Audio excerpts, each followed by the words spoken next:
lakkoofsa 5dha.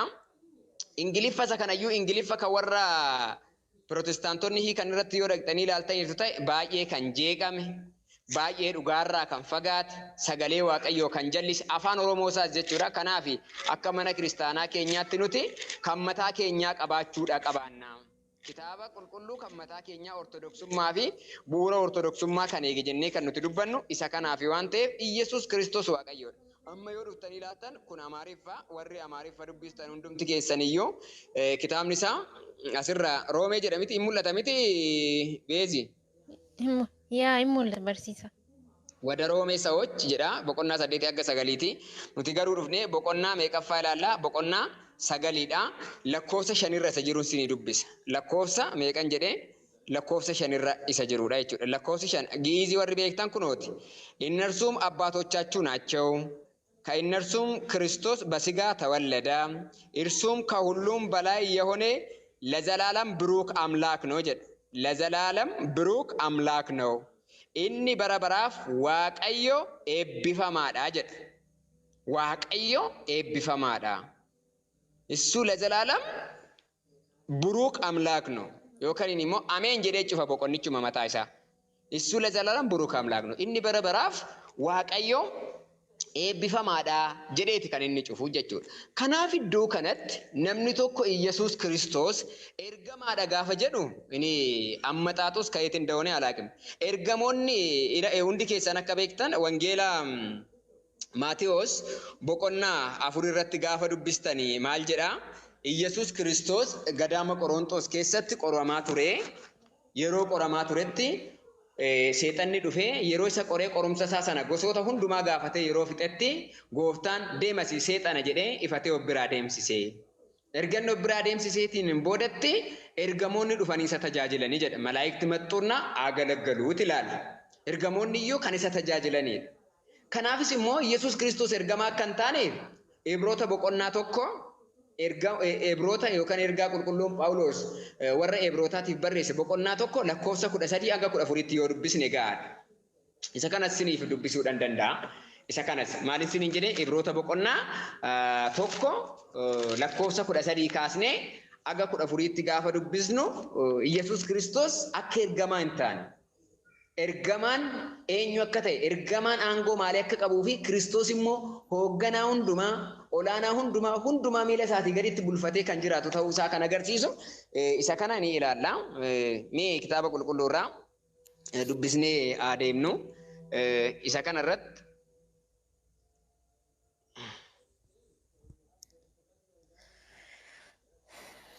hin mul'ata miti beeti? Yaa mul'ata barsiisa. Maal jedha asitti yoo dubbistanii kitaabni kun kitaaba qulqulluun Phaawulos warra Hibruutiif barreesseedha boqonnaa 1 jechuudha. Hibruu boqonnaa 1 lakkoofsa 13 and God never said to any of the angels jedha. Waaqayyo ergamaa tokkoon illee sit in place of honor at my right hand. Ergamaa isaa tokkoon illee ati mirga kootaa ittiin hin jenneen until I humble your enemies making them a footstool under your feet angan diinota kee miila kee jalatti siif bitutti yookaan siif geessisutti ati mirga kootaa kan ittiin jedhe ergamaan tokkoyyuu hin jiru. Therefore ilaal kanaafuu ergamaa jechuun angels are only servants tajaajiltootaadha is present to care for people who will inherit salvation. Ergamaa jechuun warra jireenya bara baraa dhaaluudhaaf jiran sana gargaaruudhaaf tajaajilaaf kan ergamuudha jedha. Malee akka Kiristoositti qulqulluun Phaawulos warra Hibrootaatiif qobaatti kitaaba kana kan inni barreessee maalidha? Ergamaadha jedhanii isa fudhachuu danda'u waan ta'eef ergamaa jechuun garuu hafuura ta'ee ergamaan hafuura foon hin uffanne kan foon uffate yaaddis kidaan makaakkaleenya Iyesuus Kiristoos maqaa isaa itti dhufnee ilaalla waan ta'eef Iyesuus Kiristoos akkaataa barsiisa mana kiristaanaa keenyatti kan inni jedhamu akkuma tokkoffaa Ximootiyoos boqonnaa 2 lakkoofsa 5 irratti barreeffametti giddugaleessa kakuu haaraa jedhama. Giddugaleessa kakuu haaraa yaaddis kidaan mahaakkaleenya jedhameeti kan inni waamamu. Kan inni giddugaleessa jedhameefis maaliif foonis qaba. Kakuu duraa keessatti foon hin qabu Kiristoos kakuu haaraa qofa keessatti giddugaleessa kakuu haaraa kan jedhame. Amala waaqummaas kan qooddate amala namummaas kan qooddate jennee kan isatti waamnu waan ta'eef jechuudha. Kanaaf Ergamaan tokkollee mirga Waaqayyoo akka taa'u kan itti himame hin jiru. Diinota kees agan miila kee jalatti si bulchutti mirga koo taa'i kan jedhamee itti himame hin jiru. Kanaafuu ergamaa jechuun eenyudha? Hafuura kan foon hin uffanneedha. Isaanis immoo ijoollee Waaqayyoo, saba Waaqayyoo warra jireenya bara baraa dhaaluudhaaf jiran gargaaruuf tajaajilaaf isaan ergamanidha. Kana as keessatti taa'u. Kanaaf Iyyasuus Kiristoos kana akka hin taane qulqulluun Phaawulos ifaan ifatti Iyyasuus Kiristoosii fi ergamoota illee adda qoodeeti kaa'eedha jechuudha. Iyyasuus Kiristoosii fi kana adda qoode. Kitaaba nama biraa qabdan yoo jiraattanii lammaffaa Iyyasuus Kiristoos Waaqa ta'uu fi akka abbaa isaatii Waaqa ta'uu fi ulfina abbaa isaatiin wal isa qixxeessu qabaachuu isaa waaqummaa abbaa wajjin kan qooddatu ta'uu isaa kan agarsiisu immoo kamiyyuu naan jettanii ergaa qulqulluun Phaawulos Filiippisiiyusiif barreesse boqonnaa 2 lakkoofsa 6 irratti kan jirudha jechuudha. Boqonnaa 2 lakkoofsa 6 dhaga'ama abeeti. Neetworkiin koo waan na buusuufan si gaggaafa. Yaa inni dhaga'ama barsa. Inni dhaga'ama. Kanaafuu ergaa qulqulluun Phaawulos Filiippisiiyusiif barreesse boqonnaa 2 lakkoofsa 6 irratti maal jedhaa? Inni bifa waaqummaatiin utuma jiru jedha laali. Amalamummaa waaqummaa inni qabu. Bifa abbaa isaatiin. Ulfina abbaa isaatiin wal isa qixxeessu utuma qabu jedha. Ulfinni ilmaa ulfina abbaatii gadi miti. Ulfina abbaa isaatiin wal isa qixxeessu osuma qabu kan akka waa tokkootti hin lakkoofne. Isaafis gadi of qabee bifa garbicha isaatii qabatee fakkeenya namummaatiin nama ta'ee dhalatee jedha. Amma laala dhalachuu isaa kanatti kan dogoggorutu baay'atee jedha. Dhalachuu Kiristoositti kan dogoggoru baay'eedha baay'isawee. Iyyasuus Kiristoos gaafa dhalatu laala raajichi Isaayyaas mucaan dhalate Waaqa jedheera. Mucaan dhalate Waaqa jedhee sirriitti kaa'eera. Keessa immoo wangeelaawwi qulqullichi Yohaannis tokko jedhee gaafa jalqabu ergaa wangeeluu isaa tokko jedhee jalqabu maal jedhee jalqaba sagalee ture sagaleen sun Waaqa bira ture innis Waaqa ture jedhe. Jalqabatti iyyuu sagaleen sun eenyudha isa jedhu beekuu qaba. Qulqullichi mana kiristaanaa keenya hayyuu cimaa fi beekamaa kan ta'e mana kiristaanaa keenya keessatti abbaa cimaa, tiksee cimaa, barsiisaa dhugaa jenneen kan isa beeknu qulqullichi Gorgoriyoos Hayimaanota Aboo irratti kitaaba Hayimaanota Aboo boqonnaa 13 lakkoofsa 22 hanga 31tti maal jedhaa? Ishii qulqulluun Yohaannis boqonnaa 1 lakkoofsa 1 irratti jalqaba sagaleetu ture sagaleen sun Waaqa bira ture innis Waaqa ture hunduu isaan ta'e isa jedhu sana sagaleedhum sanayyuu bartaniirtu laataan hin jedha. Sagaleedha jettanii akka sagalee keessanitti fudhatu taanaan dogoggortaniirtu jedhe. Yookaan immoo atargaanoon kan jedhamu jira. Atargaanoon jechuun sagalee ergamoonni Waaqayyoo baasanidha. Atargaanoon jettu taanaan sagaleen jedhamee inni kitaaba qulqulluu irratti barreeffame isa ergamoonni dubbatanis sagalee ergamootaa miti. Yookaan immoo boorfoorikoon kan jedhamu jira. Boorfoorikoon jechuun sagalee raajonni Waaqayyoo irraa dhaga'an yookaan raajonni dubbatanidha. Isas jettanii dubbattu taanaan dogoggora sagalee akkas jiru sana miti jedha. Yookaan immoo aatirikoon kan jedhamu jira. Aatirikoon jechuun sagaleen ani isinitti dubbadhu kanaadha. Sagalee lallaboota yookaan tajaajiltoota. Sagaleen kun isa kanas miti nuun jedha kitaabni qulqulluun. Sagaleetu ture jalqaba jechuun kan hin mul'anne kan hin qaqqabatamne waaqummaatu ture. Waaqummaan sunis bifa ilmummaatiin ture. Bifa maaliitiin ture? Bifa ilmummaatiin ture. Inni eessa ture? Abbaa isaa bira ture. Isatu waa'ee samii keessa jiru dhufee nutti hime. Isatu nutti calaqqisiise dukkana keessa ture. Hirree abbaa jedhama. Yesus Kiristoos ikkoo yeroo ol ba'uudhaaf deemu abbaa nutti agarsiisiitii nu ga'a jedhaniin duuka bu'oonni isaa abbaa kee nutti agarsiisiitii nu ga'a jennaan amma kana na wajjin jiraattanii daanan barree abbaa koos hin barree an akkan abbaa keessa jiraadhuu fi abbaan akkana keessa jiraatu jedhe. Amma ilma barbaacha qobaan deemina. Kitaaba qulqulluu irratti hundi keessan kan beektan Wangeela Yohaannis boqonnaa 10 lakkoofsa 30 irratti gaafa dhaqxanii dubbistanii jecha guddaa fi amanamaa tokkotu jira. Yoomillee hin dagatina. Wangeela Yohaannis boqonnaa 10 lakkoofsa 30 irratti maal jedhaa? Anii fi abbaan tokko jedhee cufe bakka. Akkamitti ergamaa fi waaqni abbaan tokko ta'ure ergamaadha jedha taanaan. Anii fi abbaan ineennaa aandi nanaalekko. I and the Father are one. Isa kan hubachuu qabna. Kana qofaadhaa miti. Kan sirriitti nuti beekuudhaa qabaannu jechuudha. Tokkoffaa Yohaannis boqonnaa 5 lakkoofsa 8 irratti maal jedhame?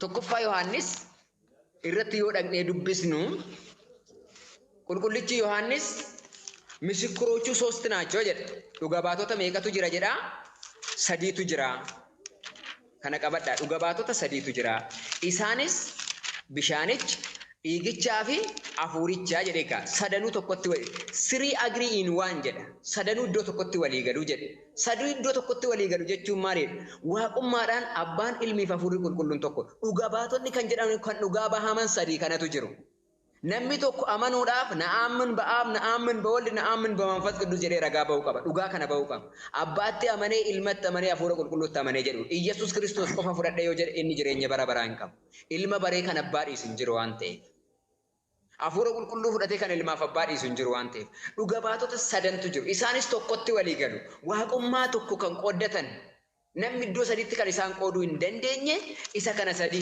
kitaaba irrattis ikkoo gooftaan Yesuus Kiristoos wangeela Maatewos boqonnaa 28 lakkoofsa 18 aga 19tti gaafa dubbisnu ikkoo gara addunyaatti deemaati ragaa nama sadii hin ba'a jedheen qaamota sadii ragaa ba'a jedheen isaanis deemaati maqaa abbaa kan ilmaaf kan hafuura qulqulluutiin barsiisaa gaafa jedhan ikkoo sila ni maskiruunu wangeela lallabaadha wangeelli gaafa lallabamu maqaa abbaa kan ilmaa kan hafuura qulqulluutiin barsiisaati cuuphaa duuka buutota koo taasisaa jedha dhuga buutota sadan kanatu jiru sadan kun iyyuu waaqaadha tokko keessaa inni tokko kan itti daballu miti kanaaf Iyyasuus Kiristoos ergamaadha gaafa jennu eenyu ta'uu keenyaadha nuti warreen safara Israa'el keessatti mandara Naazreet keessatti Iyyasuus Kiristoos ilma Yoosef isa muka soquutii sana jedhanidha tokko qabadha jedhaniiru namoonni baay'een obbolaasaa kan beeknu miti obboleettiin isaa obbolaan dubaraasaa koo Maariyaam fa'i miti jedhaniiti kan waamaa turan nu keessa jiru obbolaasaa jedhanii immoo kan inni wajjin oolu hiriyoota isaa yeroo itti waaman turaniiru yeroo inni fooliin dhalate sanatti ilma Yoosef isa muka soofuutii jedhanii maqaa itti dha'aniiru abbaa waaqummaa kitaabni qulqulluun garuu Iyyasuus amma Kiristoos dhalatutti Yoosefiif Maaramiidhaan hin beekne jedha sanyii dhiiraatiin kan dhalate miti garuu namoonni jedhaniifiiru kana baay'isawee kanaafuu tokkosa kan lammaffaa Filiphisius Qisaariyaa bakka jedhamtutti Iyyasuus Kiristoos duuka bu'oota isaa waammatee isaan jidduu taa'ee gaaffii tokko isaanii dhiyeessee ture wangeela Maatewos boqonnaa 16 irratti kan nuti argannu jechuudha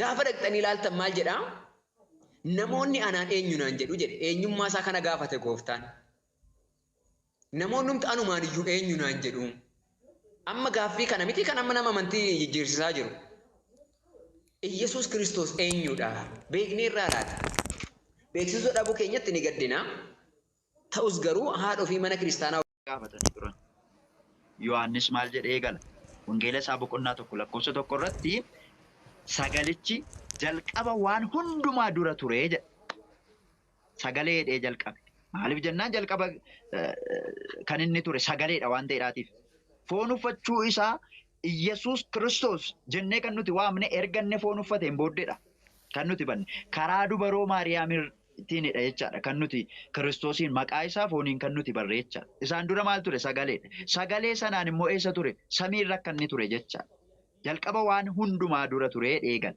hubadha wanta hundumaa dura ture akkas jechuun samiin nuti ilaallu kun kan utubaa malee dhaabbatu kun utuu hin uumamin dachee nanaaf isin irra jiraannu kun utuu hin uumamin dura sagalicha akka inni turedha sagalee kanan isinitti maalu keessattuu wangeela Yohaannisiin kana qalbiidhaan dhaggeeffadha sagalichi jalqaba waan hundumaa dura turedha waan hundumaa dura ture jechuun barri isaaf lakkaa'amuu hin danda'u jechaadha alfaaf omeegaa kan jedhameef kanaafidha barri kan isaaf hin lakkaa'amne addunyaan kun utuu hin uumamin dura ture garuu bara akkasiiti jedhamee lakkaa'amuu hin danda'amu barri isaaf hin lakkaa'amu waan ta'eedhaatiif itti fufee maal jedha sagalichi Waaqayyoon bira ture jedha sagaleemti kun inni utuu wanti tokko hin uumamin uumama addunyaa kana hundumaa dura inni ture kun Waaqayyoon bira ture. Waaqayyoon bira ture. Erga jedhee booddee maal jedha? Sagalichi ofuma isaatiiyyuu jedha. Ofuma isaatii sagaleen ani isiniin jedhaa jiru kun ofuma isaatiiyyuu Waaqayyoon turedha. Inni Waaqayyoodha. Amma kan nutti dubbataa jiru amma waa'ee sagalee ta'uu isaati. Amma hin barre ganaadha. Eenyudha sagalichi kan jedhu ganaatti dhufu. Kan inni nutti himuudhaan eegalee iccitiidhaanidha. Jalqaba sagaleen waan hundumaa dura turuusaa Sagalichi Waaqayyoo wajjin turuu isaa. Sagaleen inni Waaqayyoo wajjin ture sun ofuma isaatiiyyuu Waaqayyoodha. Inni ofuma isaatiiyyuu Waaqayyoodha. Sanaan booddee maal jedha? Lakkoofsa lamatti isinii dhufa. Wangeela Yohaannis boqonnaa 1 lakkoofsa 2 irratti. Inni kun jalqabumaa jalqabee Waaqayyoon bira turee jedha. Jalqabaa jalqabee. Kanaafidha abbaa ilma hafuura qulqulluu jennee gaafa waamnu. Abbaan abbaa ta'uu isaatiin ilma hin hangafu yookiin ilma hin dursu. Ilmi ilma wanta jedhameedhaatiif abbaadhaa gadi miti. Barri isaa, hooggansi isaa jiraachisuudhaan, bituudhaan, ajjeesuudhaatiin aangoo abbaatii gadi akka inni hin qabne jechaadha. Inni kun jalqabumaa jalqabee Waaqayyoon bira turee jedha. Wanti hundinuus isumaan ta'eedha. Wanti hunduu jedhe jala murameera tuqaadhaan. Wanti hunduu isaan ta'e. Wanti hunduu gaafa jedhu maali? Uumamni hundumtu uumama ergamootaa samma sadarkaa ergamootaatti isa lakkoofnu jechaadha. Yesuus Kiristoos ergamaadha isattiin jedhamu kana innumti mataan isaayyuu isa ergamoota uumedhaadha. Waan hundumaa kan uume isadha. Harka keessaa qabaadha. Uumama hundumaa kana keessaatii kan uume isumadha. Maaliif inni Waaqayyoodha waan ta'eedhaatiif. Samiin asii ol laallu kun inni utubaa tokko malee akka ittiin dhaabbatee jiru. Isaanidha kan inni ta'e. Dacheen hanga kana bal'atu kun, dacheen inni nuti ilaallu kun kan isheen irra jirtu galaana gubbaadha. Waan isin ajaa'ibu. Galaana gubbaa jirti. Kana hundumaa kan godhe isadha jechaadha. Ilma kan jedhame Iyyasuus Kiristoos Waaqayyoodha jechaadha. Dacheen nuti irra jiraannu kana galaana gubbaa kaa'e. Galaana sana immoo fuudhee maalirra kaa'e? Galaana sana immoo fuudheetu galaana kana immoo qilleensa gubbaa kaa'e. Qilleensa sana immoo maalirra kaa'e? Kuufama abiddaa yookiin gaannama abiddaa kan jedhamu sadarkaa afuraffaa irratti kan argamu dachee kana gajjallaa sadarkaa afuraffaa irratti kan argamu jechaadha. Kana hundumaa kana godhe eenyudha? Iyyasuus Kiristoos. Waaqayyoo Waaqa keenyadha jechaadha. Kanaaf egaa wanti hundumtuus isumaan ta'e, wanti ta'e hundinuus isa malee kan ta'e tokkollee hin jiru jedhe. Dubbatamee xumurameera jechaadha. Iddoo kanatti tuu ilaaltaniiti barreeffama kana yoo ilaaltani tuqaadha. Sirna tuqaalee egaa warroonni beektani asumarraan hubachuu ni dandeessu. Wanti hundinuus isumaan ta'e, wanta ta'e keessaas isa malee kan ta'e tokkollee hin jiru jedhe. Xumurame, goolabame, murame. Sagaleen koo jiraayi?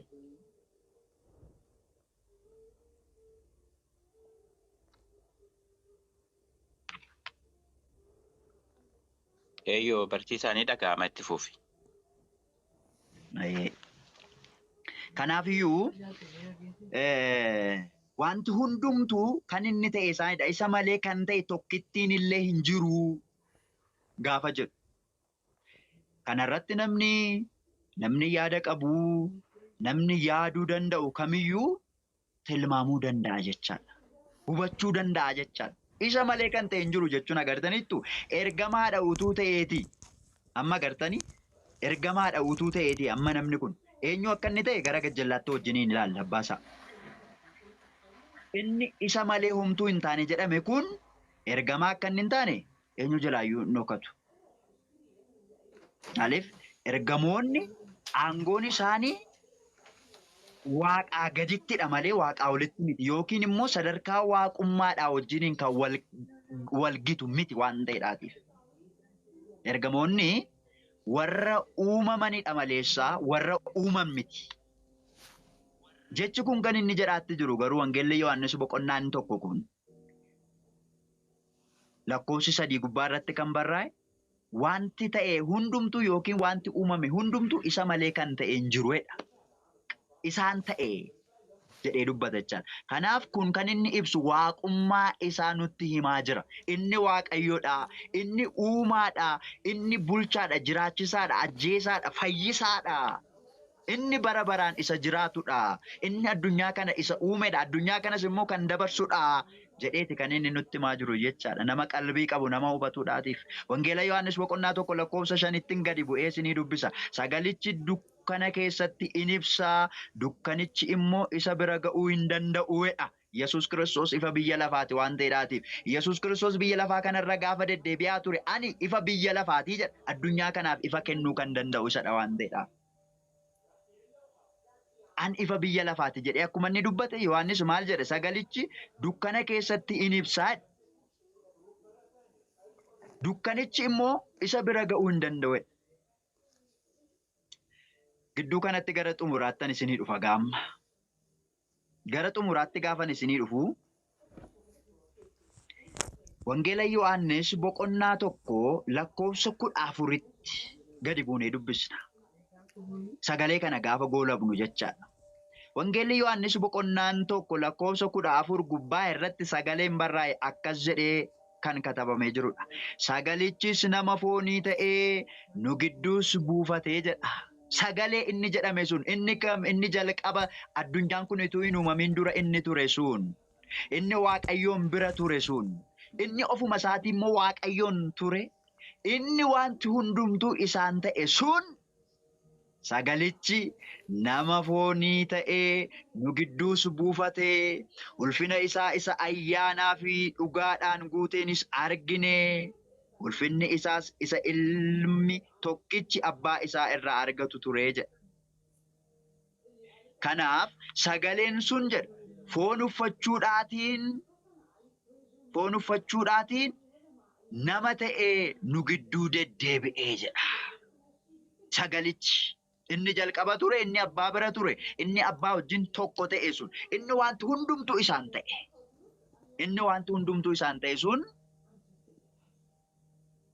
nama ta'uudhaatiin gara keenya dhufee nu gidduu deddeebi'ee jedha.